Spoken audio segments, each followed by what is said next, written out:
Hi friends, இது நம்ம mummy's kitchen. நான் இன்னைக்கு உங்களுக்கு ஒரு சூப்பரான தக்காளி குழம்பு இட்லி தோசைக்கு சாப்பிட்ற மாதிரி ஒரு 10 மினிட்ஸில் எப்படி பண்ணுறதுன்னு சொல்லி காமிக்க போகிறேன். வீடியோக்குள்ளே போகிறதுக்கு முன்னாடி நம்ம சேனலை லைக் பண்ணுங்கள், ஷேர் பண்ணுங்கள், சப்ஸ்கிரைப் பண்ணுங்கள். இப்போ நம்ம தக்காளி குழம்புக்கு என்னவெல்லாம் போடணும்னு பார்த்துடலாம் ஃப்ரெண்ட்ஸ்.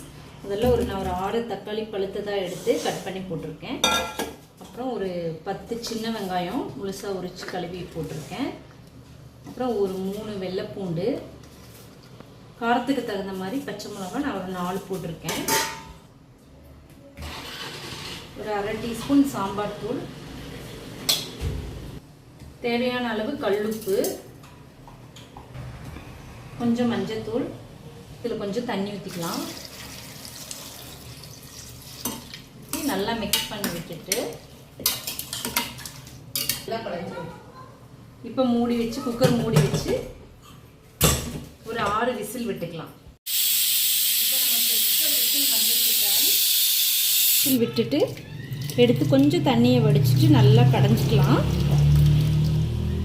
தக்காளி நல்லா மசிஞ்சு வரணும். நல்லா கடைஞ்சி எடுத்துக்கிட்டோம். தாளிப்பை போட்டுப்போம். எண்ணெயில் கடுகு, கொஞ்சம் சீரகம்,